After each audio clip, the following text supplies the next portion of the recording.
She closed her eyes and waited for the human soldier to eat her. But something unexpected happened.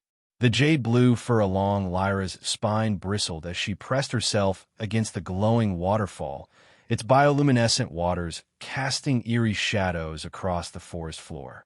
Her heart hammered against her ribcage, the sound drowning out even the constant symphony of Xylos's nighttime fauna. The cold iron one stood before her, metal carapace gleaming under the ethereal light, a weapon clutched in its grasp. All her life, Lyra had been taught to fear these creatures. The Cathar elders spoke of humans with hushed voices around evening fires, tales of destruction, of worlds laid to waste, of species hunted to extinction. Humans were conquerors, devourers, beings of pure destruction who knew only war and consumption. The evidence lay scattered across Xylos's surface, twisted metal fragments of their fallen ships, weapons that could burn through ancient tree trunks with terrifying ease. And now, separated from her hunting party by the unexpected electromagnetic storm that had scrambled her natural senses, Lyra found herself face to face with a monster from her childhood nightmares. She had ventured too far into the Forbidden Valley, the place where, long ago, a human warship had plummeted from the sky, leaving a scar upon the land that had never fully healed. The elders called it the Valley of Iron Tears. No Cathar ever went there willingly. The cold iron one took another step forward, and Lyra flinched. The strange clicking sounds from its helmet grew more rapid. Behind it, the forest pulsed with warning colors. The native flora responding to the stress pheromones Lyra was undoubtedly releasing in waves. There was nowhere to run. The waterfall at her back, the human before her. Lyra's legs trembled, her claws involuntarily extending and retracting into the soft moss beneath her feet. The Cathar were not warriors. They were gatherers, hunters of small prey, caretakers of the forest. Her people possessed neither the weapons nor the temperament to fight the cold iron ones. The human raised its strange tool, a weapon, certainly, and made an abrupt motion. Lyra understood. This was the end. The stories were true after all. She closed her eyes and waited for the human soldier to eat her. The sound that followed wasn't the discharge of a weapon, nor the approach of heavy metal footsteps. It was a sigh, distinctly organic despite being filtered through whatever apparatus the human used to breathe. Lyra kept her eyes shut tight, expecting pain at any moment. Instead, she heard a dull thud as something heavy settled onto a nearby rock. Then came a series of clicks and a hiss of escaping air. Curiosity battled with terror. After several heartbeats, Lyra opened one eye, just a fraction.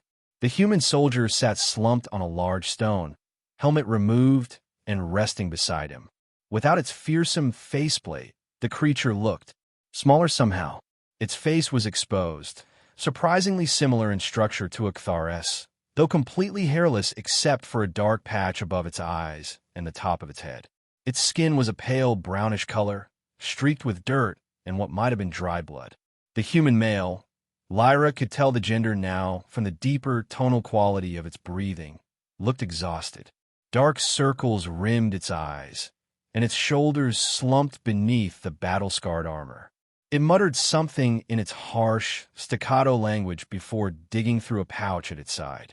"Worst day ever," the human grumbled, pulling out a strange rectangular object and a container of liquid. Lyra remained frozen in place, watching as the human bit into the rectangle and swallowed, following it with a long drink from its container. It seemed entirely unconcerned with her presence, as though a frightened Cathar was the least of its problems. After a moment, the human's eyes shifted toward her, noticing her partially opened eye. A small, tired laugh escaped its lips. "Hey," it said, before reaching for a small device attached to its armor. After pressing several buttons, it spoke again, but this time a mechanical voice followed, translating its words in a broken Cathar. "I not eat you, unless made of chocolate. You not chocolate, yes."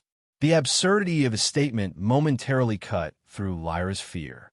She opened both eyes fully, ears flattening against her head in confusion. "What is chocolate?" she asked cautiously, the unfamiliar word feeling strange in her mouth. The human manipulated the translation device again. Food. Sweet food. Human-like. You. He gestured at her blue fur. Not food. Lyra's tail twitched nervously. Everything she'd been taught told her to flee, but the human seemed more interested in its own sustenance than in pursuing her. Jax, the human said through the translator, tapping his chest. Lost. Ship. He made a diving motion with his hand, followed by an explosive gesture. Crash. Storm bad. Comprehension dawned. The electromagnetic storm that had separated Lyra from her hunting party had affected the human as well. He was stranded, just as she was. I am Lyra, she responded cautiously, using the simplified speech pattern that seemed to work best with a translation device. Thar Hunter. Also lost. Jax nodded, then broke off a piece of his food rectangle and extended it toward her. Hungry? Share food. Lyra approached with extreme caution, nostrils flaring as she caught the scent of the offered morsel. It smelled utterly alien, overly sweet and processed in a way that no natural Kthar food would be. Her sensitive nose wrinkled involuntarily. No thank. Not for Kthar's stomach, she declined politely. Jack shrugged and popped the rejected piece into his own mouth. More for me, the translator approximated. An awkward silence fell between them, broken only by the gentle splash of the bioluminescent waterfall and the distant calls of nocturnal creatures. Need find safe place, Jax attempted through the translator, which unhelpfully converted his question to require location for optimal rock chewing? Lyra's whiskers twitched in what might have been amusement. Your words machine speaks poorly. Tell me about it, Jax responded, though the translator remained silent this time. He fiddled with it in frustration before giving up with a sigh. Instead, he pointed to the darkening sky, then made a sleeping gesture with his hands against his tilted head. Lyra understood. Night was falling, and neither of them wanted to be caught in the open. She was about to suggest a direction when a bone-chilling shriek echoed through the valley. Jax was on his feet instantly, helmet back in place and weapon raised. Lyra's ears swiveled toward the sound, her body tensing. Shadow Stalker, she hissed, using the Kthar name for one of Xylos's most feared predators.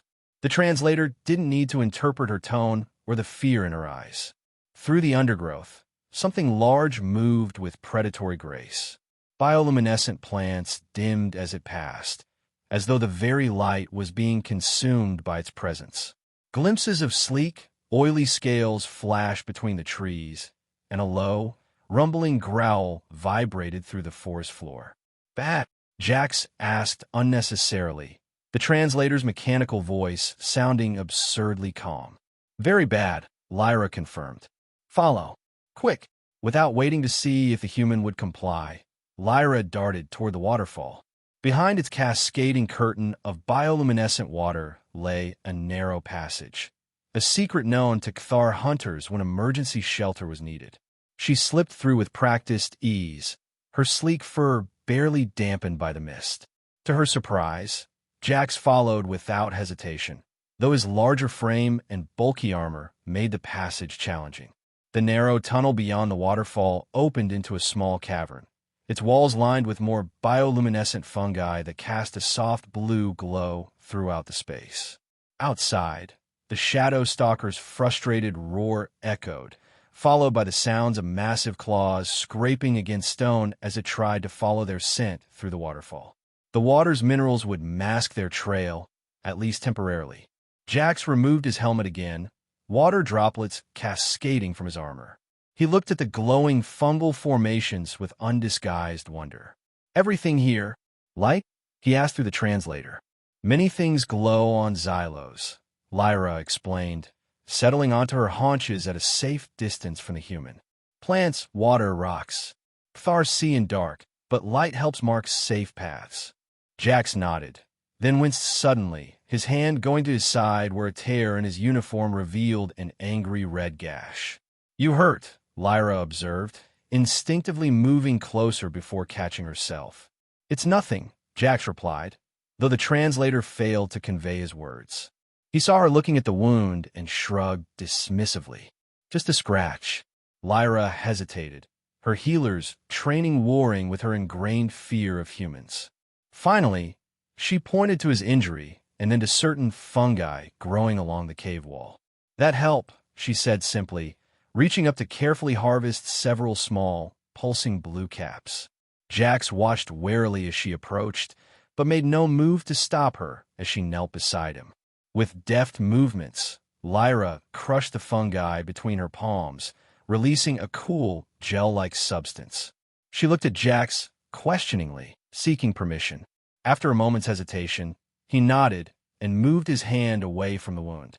The gel applied, Jax's expression shifted from suspicion to relief as the fungi's natural analgesic properties took effect. "Thank you," he said, the words clear enough even without translation. Lyra retreated to her side of the cave, still cautious but slightly less fearful. Outside, the Shadow Stalker's growls grew more distant as it lost interest in its elusive prey. As the immediate danger passed, an awkward silence settled between them again. Jax fiddled with the control panel on his armor, and suddenly a small projection appeared in the air between them. A holographic image of what appeared to be a dwelling of some kind, with smaller human figures standing before it. "Home," Jax explained simply, pointing to the image. "Family." Lyra leaned forward despite herself, fascinated by the strange structure and the humans. One was clearly smaller, perhaps a youngling. They stood close together, the way a Cathar family unit might. "You have cubs?" she asked, pointing to the smaller figure. Jax's expression softened visibly. "Sister," the translator provided. "Younger. Waiting for me." A shadow passed over his features. "Far away now." Something in his tone transcended the translator's mechanical voice. Longing. Homesickness. Emotions Lyra understood all too well, separated as she was from her own clan. "Why cold iron ones come to Xylos?" she asked, curiosity finally overcoming caution. "Why you here?" Jax seemed to consider how to simplify his answer for the translator. "Patrol. Explore. Look for." He struggled with the concept before settling on. "Special rocks. Energy rocks. You take from planets?" Lyra's fur bristled slightly. Jax shook his head. "Some humans bad. Take too much. Others." He pointed to himself. "Protect. Keep balance." He paused, then added, "Not all humans same." "Like not all." He gestured to her, lacking the word for her species. "Cathar," she supplied. "Not all Cathar same, yes." Lyra contemplated this. It was true. Within her own clan, there were those who were kind and those who were cruel, those who respected tradition and those who questioned it. She had never considered that humans might possess the same diversity. "Sleep now," she finally said, pointing to the cave floor. "Safe here until light." Jax nodded, arranging himself as comfortably as possible against the cave wall, his weapon still within easy reach. Lyra chose a spot on the opposite side, curling into the tight ball that Cathar preferred for sleeping. Just before closing her eyes, she saw Jax looking at the hologram of his family once more, a pained expression crossing his features before he shut it off, plunging the cave into the softer glow of the bioluminescent fungi. Perhaps, Lyra thought, as sleep claimed her, not all cold iron ones ate other species after all. Dawn on Xylos arrived with a symphony of alien wildlife calls and the shifting of the bioluminescent flora from their night cycle blues to daytime golds and ambers. Lyra awoke first, her keen senses already attuned to the rhythm of her homeworld. Jax still slept, his breathing steady but occasionally interrupted by small twitches, perhaps dreams of his distant home. Lyra took the opportunity to study the human more carefully. Without the fearsome armor and in the vulnerability of sleep, he looked far less monstrous than the elders' tales had painted his kind. True, he was alien, hairless except for those strange patches, with blunt teeth and no tail for balance. But there was something recognizable in his features nonetheless. Something that spoke of a thinking, feeling being not so different from herself. When Jax finally stirred, he seemed momentarily startled to find himself in the cave, then visibly relaxed when he spotted Lyra. He touched his side where she had applied the medicinal fungi and gave an appreciative nod. Better, he said simply. Thank you. Outside, the shadow stalker appeared to have moved on, but both knew they couldn't remain in the small cave indefinitely. Using a combination of crude drawings in the cave dust and pantomime, they discussed their options. Jax needed to reach some kind of human outpost or communication relay to contact his people. Lyra needed to find her way back to her clan's territory. After much gesturing and translator-mangled conversation, they determined that their best courses lay in roughly the same direction, at least for the first day's journey. An unspoken agreement formed between them. They would travel together, at least until their paths diverged. Safety in numbers, even if those numbers included a being you'd been taught to fear all your life. Emerging from behind the waterfall, they found Xylos transformed by daylight. The valley stretched before them, a tapestry of jewel-toned vegetation and twisting crystalline formations that caught the light of the planet's twin suns. In the distance, colossal trees rose like pillars supporting the very sky, their canopies forming an undulating sea of copper and gold. Beautiful, Jax breathed, the translator for once capturing the reverence in his voice. Lyra nodded. Sacred land. Thar protect. Using her hunter's knowledge and Jax's rudimentary equipment, they plotted a course toward a ridge that would give them a better vantage point. The journey would not be easy. Between them lay a field of massive fungi, a crystalline ravine, and the acidic bogs that formed in the lowlands during Xylos's wet season. They set off with Lyra leading the way, her natural agility and familiarity with the terrain proving invaluable. Jax followed, occasionally consulting a device on his wrist that seemed to function as both map and compass, though the planet's unusual magnetic fields rendered it only partially reliable. The fungal field presented their first challenge. Towering mushroom-like growths stretched 30 feet into the air, their caps releasing clouds of spores that, while harmless to Thar, might prove toxic to an alien physiology. Cover face, Lyra warned, pantomiming the action. Jax understood immediately, resealing his helmet with a hiss of compressed air. They navigated the narrow paths between the fungal giants, Lyra identifying which varieties to avoid touching and which were safe. Halfway through, a cluster of spores erupted directly in their path, creating a billowing purple cloud. Jax's filtration system handled the contaminants, but he noticed Lyra beginning to lag behind, her movements growing sluggish. Despite her natural resistance, the concentrated spores were affecting her. Without hesitation, he scooped the startled Thar into his arms and activated his armor's emergency oxygen supply, creating a small pocket of clean air around them both as he carried her through the worst of the spore cloud. Once clear, he set her down gently. Lyra shook herself, ears flattening with embarrassment at having been carried like a cub, but nodded her thanks nonetheless. Never enter Spore Forest without clanmates, she admitted. Too dangerous alone. Not alone now, Jax replied simply, the translator conveying the sentiment, if not the exact words. By midday, they had reached the crystalline ravine, a massive fissure in the planet's surface where geological forces had created formations of translucent, razor-sharp crystal. The nearest bridge was miles away, and backtracking would lose them precious hours of daylight. Jax surveyed the ravine thoughtfully, then removed a device from his pack. With practiced movements, he assembled what appeared to be a launcher of some kind. Aiming carefully, he fired a projectile across the ravine. A thin, incredibly strong cord trailed behind it, anchoring securely on the far side. Climbing rope, he explained, securing his end to a sturdy crystal formation. You first. Lyra eyed the thin cord dubiously. They're not good with heights.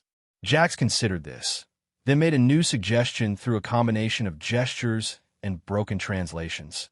He would go first, carrying her on his back. It took several attempts to communicate the idea clearly, and even longer for Lyra to accept it. Finally, with great reluctance, she allowed Jax to secure her to his armor with auxiliary straps. Her claws dug into the metal plating as he began the crossing, moving hand over hand along the cord with remarkable strength.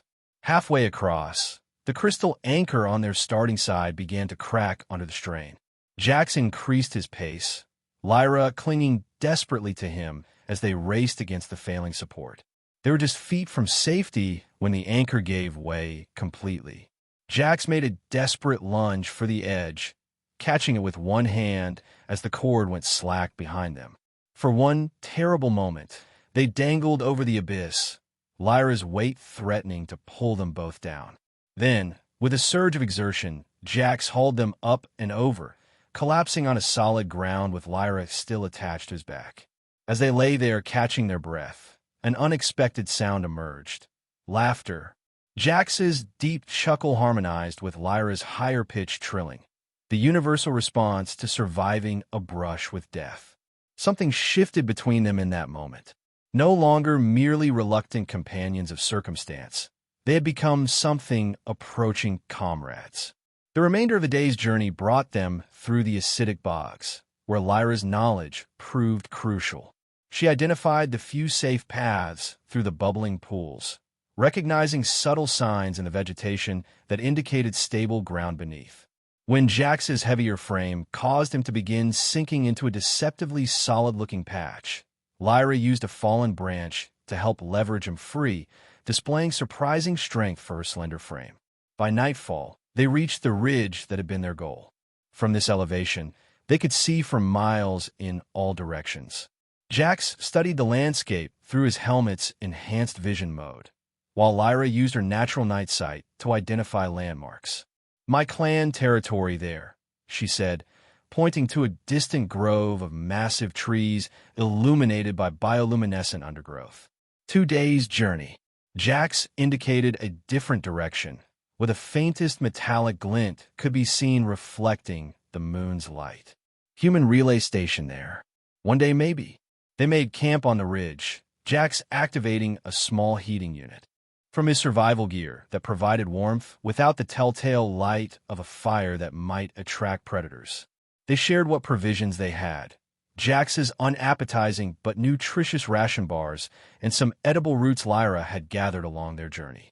Under the alien stars, with the immediate pressure of survival somewhat eased, their conversation became more substantial despite the translator's limitations. Jax explained as best he could that he was part of a scientific military expedition, researchers protected by soldiers like himself. Their mission was primarily exploration and resource assessment, though he admitted that not all human expeditions had such benign intentions. Wars between human tribes, he said, the translator struggling with the complex concept. Some want to take everything. Others want balance, protection. He tapped his chest.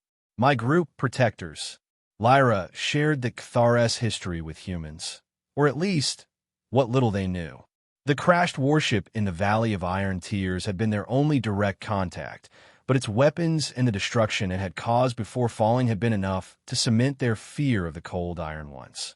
Elders say humans eat other thinking beings, she admitted, somewhat embarrassed now that she'd witnessed Jax's clear disgust at the very concept.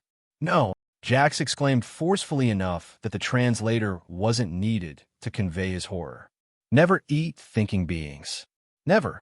Lyra's whiskers twitched in what might have been the Kthar equivalent of a sheepish smile. I see this now. As the night deepened, Jax revealed more about himself through the holographic images stored in his equipment. His home on a distant colony world, his family, and most surprisingly, his companion animal that bore a striking resemblance to a miniature, tailless Kthar. Cat, he explained, showing Lyra an image of the small creature perched on his shoulder. Earth animal. Like Kthar, but small. Not smart like you. Lyra studied the image with fascination. Ancestors? Before Kthar become Kthar. Jax shrugged, unable to explain convergent evolution through the limited translator. Maybe. Universe strange. They slept under the open sky that night, taking turns keeping watch. The strange sense of companionship that had begun to form between them grew stronger with each hour, each challenge overcome together. Neither mentioned the fact that tomorrow their paths would likely diverge. Jax to his relay station, Lyra to her clan. Neither wanted to acknowledge the curious emptiness that thought created. Morning broke with an unexpected development. As Lyra performed her dawn-stretching ritual and Jax checked his equipment, a distant mechanical sound caught their attention. Hovering crafts, distinctly human in design, approached from the direction of the relay station. Jax's initial relief quickly turned to concern as he studied the crafts through his helmet's magnification. "Not my people," he said tensely. "Different marks. Mercenaries. Bad humans?" Lyra asked, immediately alert. "Very bad humans," Jax confirmed, the translator rendering his grim tone perfectly for once. Through the helmet's enhanced vision, Jax could see the mercenaries' activities at the relay station. They appeared to be setting up some kind of mining operation.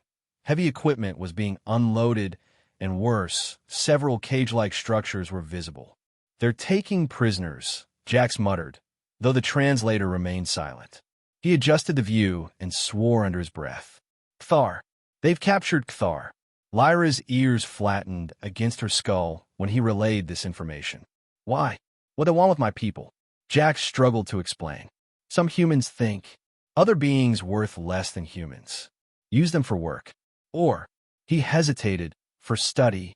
Bad study. Painful." Horror and rage warred in Lyra's expression. "We must help." Jax nodded grimly, but held up a cautioning hand. "Many mercenaries. Many weapons. Need plan."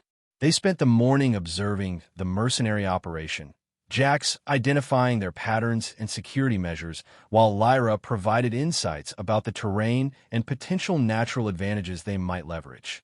It was clear that a direct confrontation would be suicide. The mercenaries were well-armed and numerous.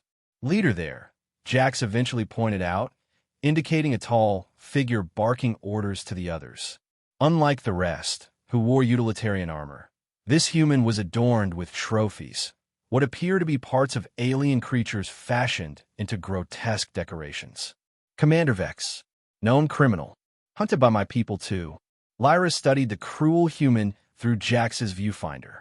Here, at last, was the monster from the Elder's Tales. Not Jax with his sister and his cat companion, but this adorned killer who wore the remains of other beings as ornaments. "If we free Kthar, you can use machine to call your people?" she asked, pointing to the relay station. "Yes, good idea." Jax nodded. "But need distraction first." Lyra's eyes gleamed with sudden inspiration. "I have idea." The plan they developed was audacious and dangerous, but played to their respective strengths. As afternoon approached, they put it into motion. First, Lyra used her intimate knowledge of Xylos's ecosystem to gather certain plants and fungi, varieties that, when crushed and combined, produced powerful pheromones that would attract local wildlife.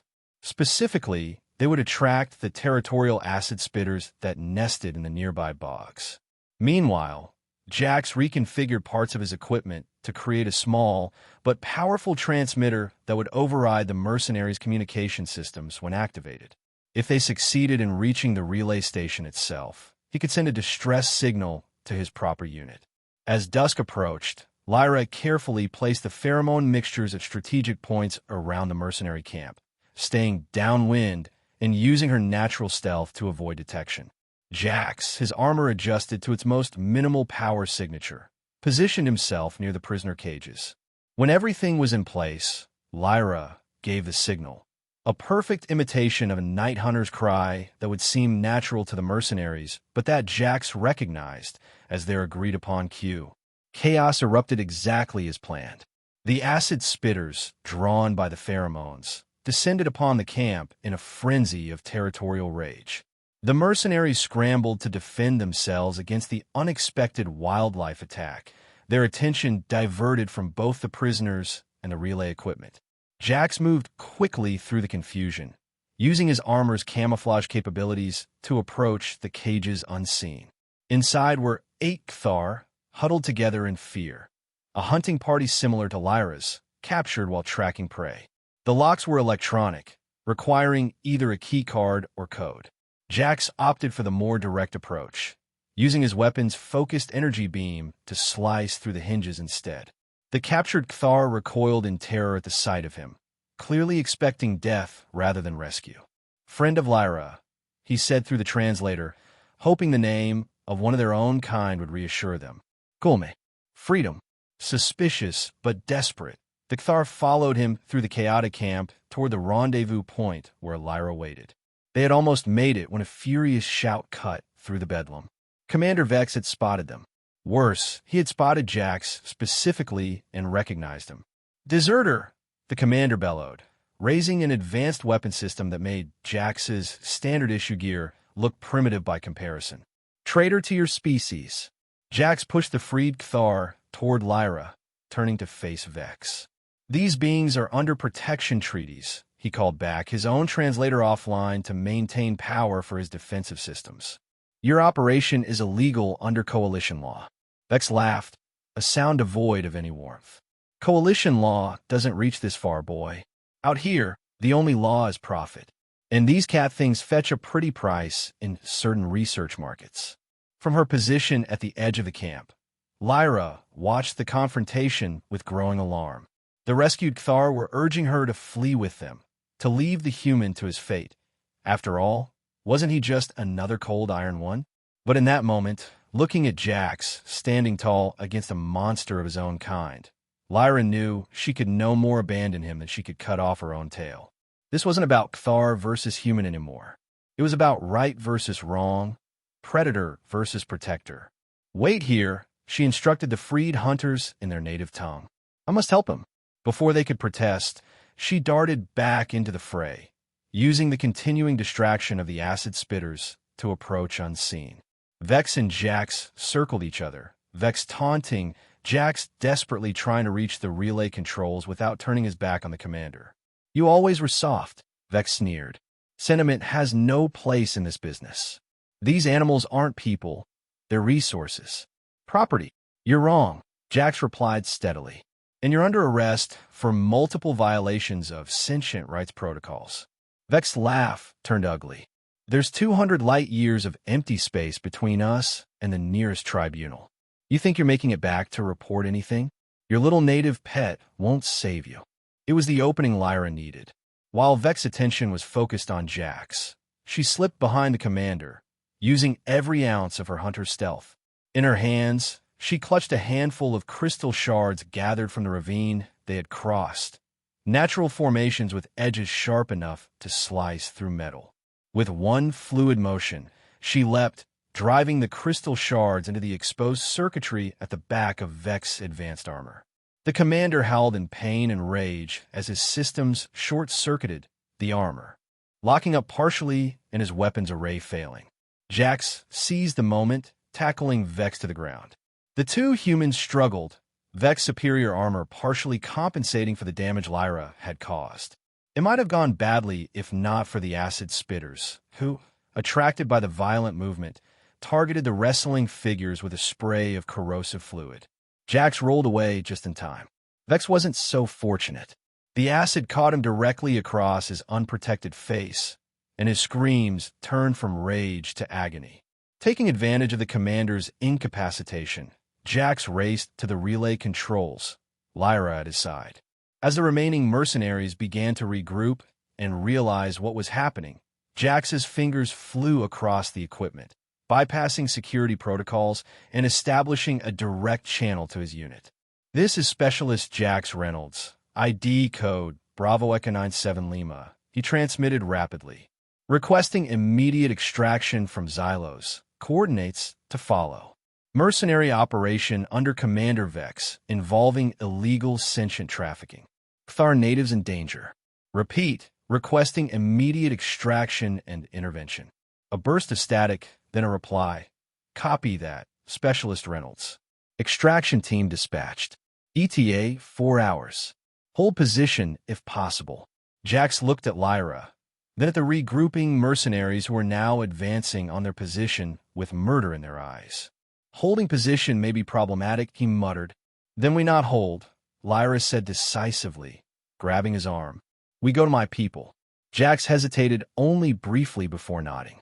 The relay had served its purpose. Help was coming. Now survival was the priority. Together, they fled into the deepening twilight, the freed Cthar hunters falling in with them as they raced toward the distant safety of the massive trees that marked Lyra's clan territory. Behind them, the mercenaries gave chase, but their unfamiliarity with the terrain slowed them, and the remaining acid spitters continued to wreak havoc on their camp. By full nightfall, they had lost their pursuers among the bioluminescent swamps and crystal formations of Xylos. The small band of Cthar led by Lyra and the lone human pressed on through the darkness, guided by the natural light of the planet and the Cthar's night vision. They reached the edge of the great forest near dawn, exhausted but alive. As they approached the first sentinels of the massive trees that housed Lyra's clan, warning cries echoed through the canopy. Cthar scouts had spotted them. More specifically, they had spotted Jax. The freed hunters immediately began calling reassurances upward in their own language, explaining that this human was different, that he had saved them from the bad cold Iron Ones. Suspicion and fear were evident in the responses from above, but curiosity won out. Rope ladders descended from platforms high in the trees. Lyra turned to Jax, who stood awkwardly at the forest's edge, clearly understanding that he was the source of the commotion. "My people fear," she said simply, "but I tell truth. You different. You saved Cthar." Jax nodded, removing his helmet to show his face, a gesture of trust and vulnerability. "Your people right to fear humans," he said through the translator. "Some humans very bad, but not all. I prove this." The climb to the Cthar village was challenging for Jax and his armor, but Lyra stayed at his side, guiding him up the swaying rope ladders to the vast wooden platforms that connected the gigantic trees. Above, a gathering of Cthar waited. Elders with silver-streaked fur, warriors with ceremonial markings, curious younglings kept at a safe distance, and at their center, a Cthar of impressive stature wearing ornaments that denoted leadership. "Clan leader," Lyra explained quietly. "My father." The clan leader stepped forward, his jade blue fur rippling with bioluminescent patterns that expressed both caution and curiosity. His voice was deep and melodic as he addressed Lyra in their native tongue. "Daughter, you bring a cold Iron One into our home. Explain this breach of our most ancient laws." Lyra stepped forward, head bowed respectfully, but tail held high with conviction. "Father, elders, clanmates, I bring not an enemy, but an ally. This human, Jax, saved me when I was lost. He fought against his own kind to rescue our hunters." She gestured to the freed Cthar, who nodded in confirmation. "The stories we tell of the Cold Iron Ones are both true and false," Lyra continued. "There are humans who destroy, who take, who kill, but there are also humans who protect, who heal, who value life as we do. Jax is one of these."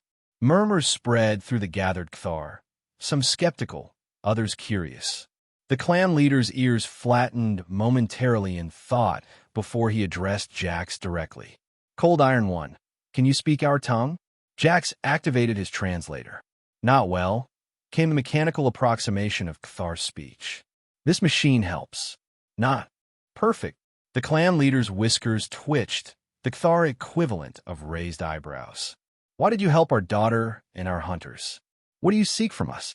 Jax considered his words carefully, knowing the translator would struggle with complex concepts. "I'm a protector. My duty, keep peace between worlds. Bad humans hurt others. I stop them." He gestured to Lyra. "Your daughter showed me kindness when I was wounded. Help me. Taught me about Cthar. I wanted to help in return." The clan leader studied Jax intently, his large eyes reflecting the bioluminescent light from above. Finally, he turned to one of the elders. "Bring the seeing stone." A reverent hush fell over the gathered Cthar. An ancient female with silvery fur retrieved a small crystalline object from a woven container. It pulsed with an inner light that seemed to shift colors as it moved. "This is very old magic," Lyra whispered to Jax. "Stone shows truth in hearts. If you lie, it turns black. If you speak truth, it shows your spirit colors." The clan leader held the stone between himself and Jax. "Place your hand upon the stone, Cold Iron One, and tell us your intentions toward the Cthar people."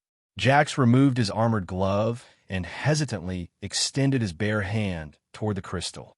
As his fingers made contact, the stone's inner light pulsed more rapidly. "I mean no harm to the Kthar," Jack stated firmly.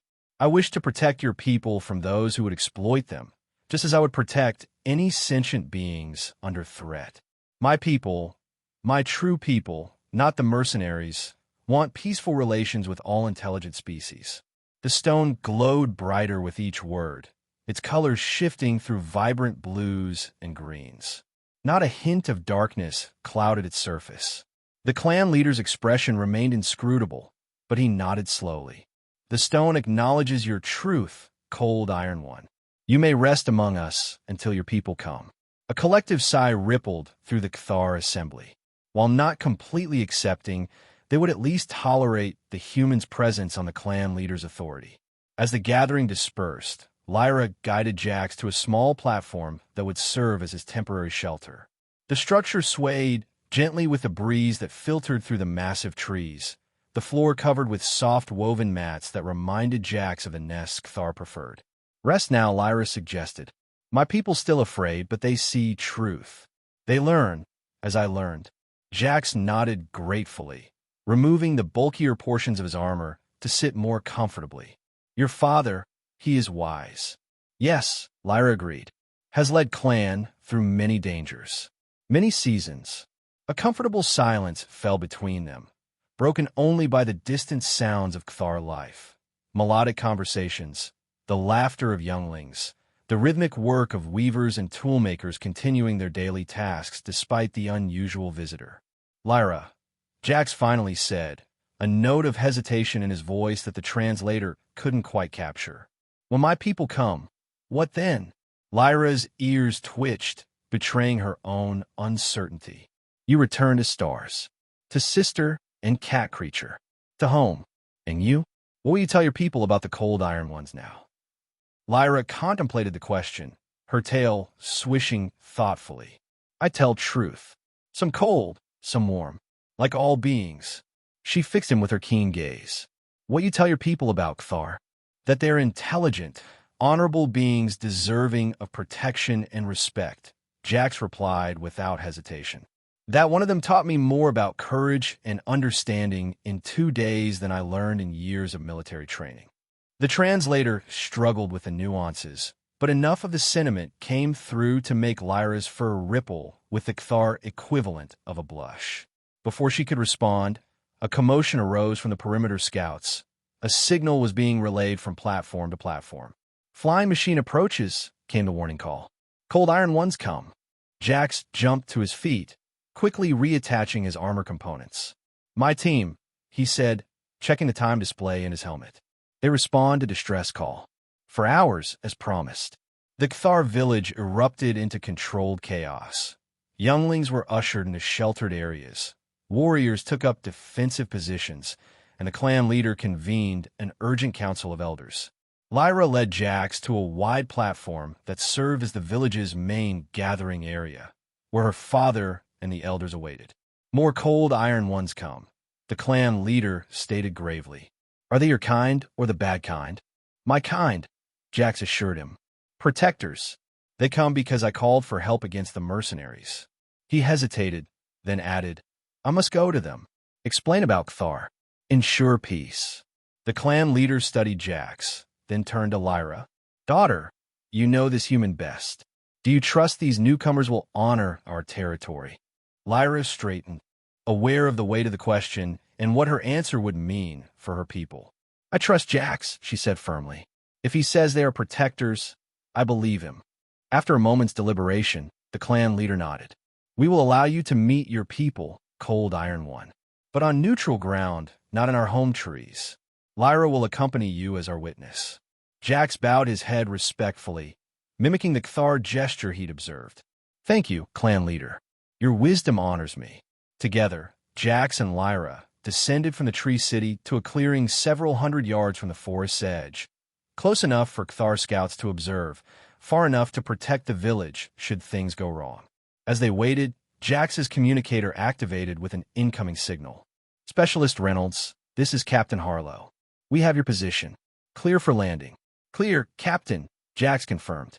Be advised, I am accompanied by a local sentient.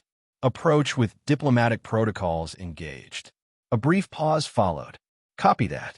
Diplomatic protocols engaged. Landing in 2 minutes. The distant hum of engines grew steadily louder until a sleek craft appeared above the trees, much smaller and more elegant than the mercenaries' utilitarian vessels.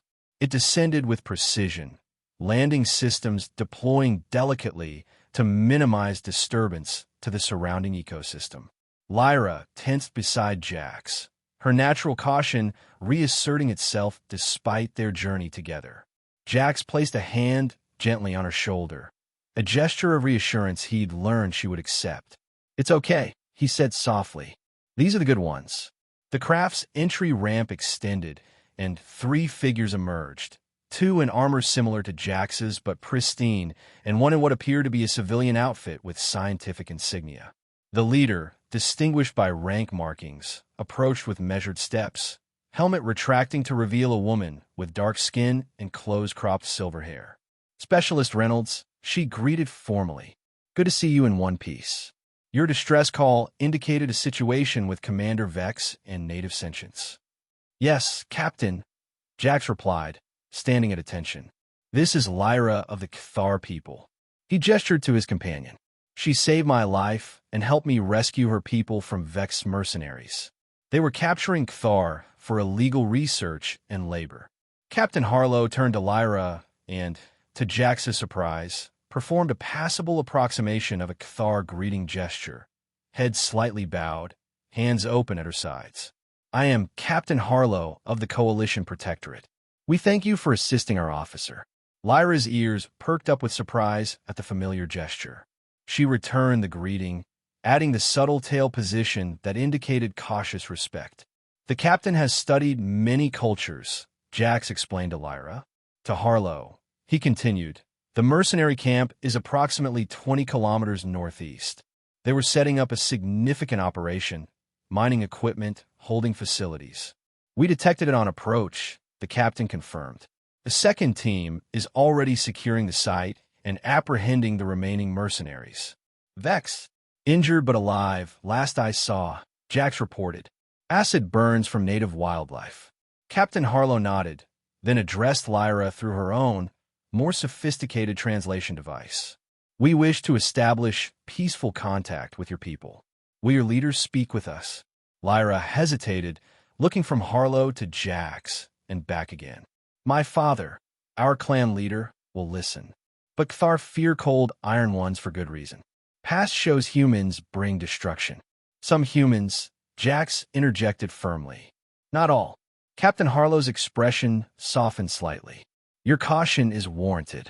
We propose a formal meeting, just myself and our cultural specialist, unarmed, in a location of your choosing. While they discussed arrangements, the scientist from a ship approached, clearly fascinated by Lyra, but maintaining a respectful distance. The Cathar bioelectric communication patterns are remarkable, the scientist murmured, observing the subtle bioluminescent shifts in Lyra's fur.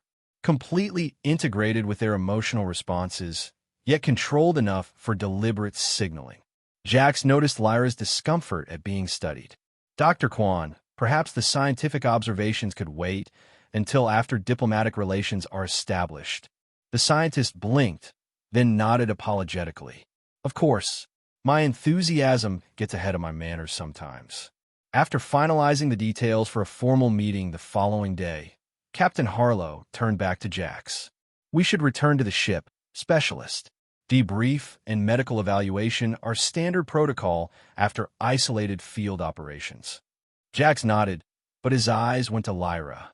The reality of their parting, merely theoretical until now, suddenly loomed immediate and concrete. I need a moment, Captain, he requested. Harlow studied him briefly, then inclined her head. 5 minutes, specialist.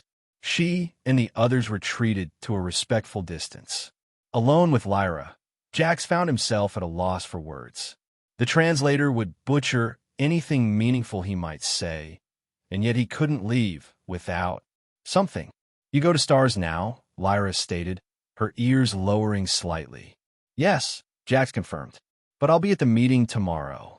And after, my assignment to this sector continues for another 6 months. Lyra's whiskers twitched with what he'd come to recognize as her version of a smile. Much can change in 6 months. I have something for you, Jax said suddenly, reaching into a compartment of his armor. He withdrew a small device, a simplified, standalone version of his translator. This helps you speak with other humans.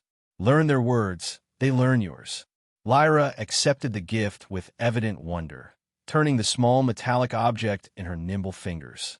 I teach my people. Show them not all cold iron ones same. And I'll make sure my people understand the Kthar are not just another species to study or exploit, Jax promised.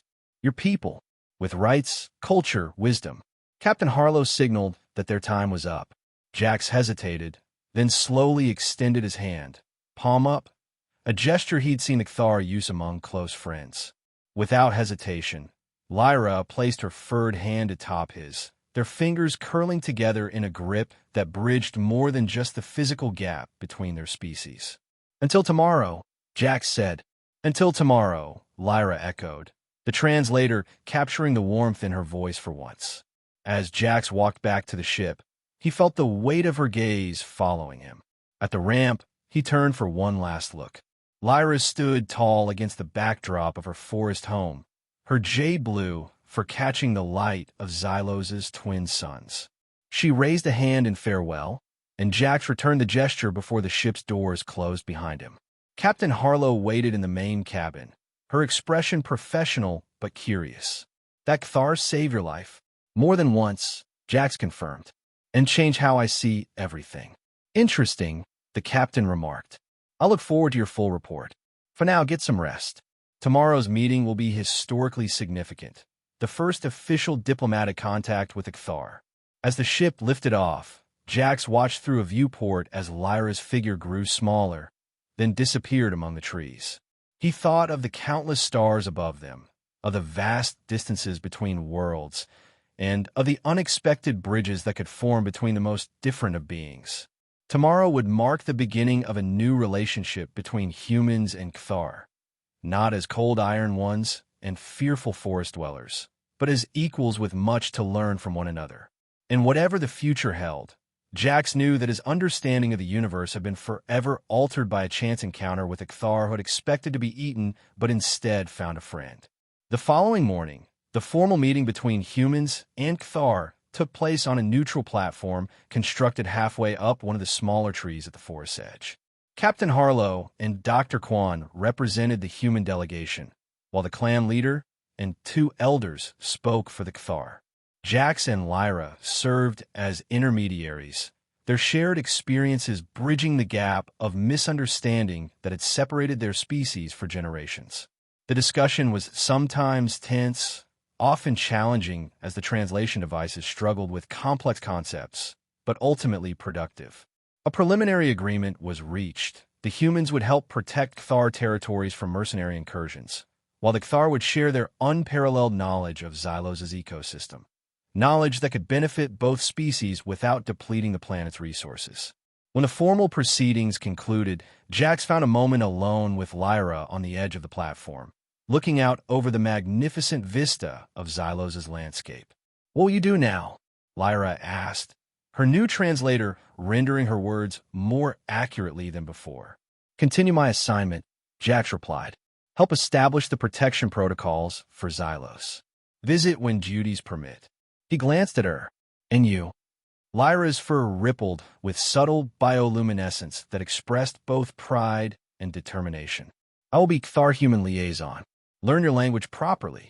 Teach my people truth about stars and those who live among them. Jack smiled. The universe just got a lot smaller and much more interesting. Yes, Lyra agreed, her gaze lifting to the clear sky where stars would soon appear. When eyes open, everything changes. As the twin sons of Xylos began their descent, casting the forest in golden light, human and Kthar stood side by side. No longer predator and prey, no longer separated by fear and misunderstanding, but connected by something far stronger, the simple, profound recognition of themselves and each other. And somewhere in the vastness of space, countless other species waited to be discovered, understood, befriended, each encounter an opportunity to open eyes anew.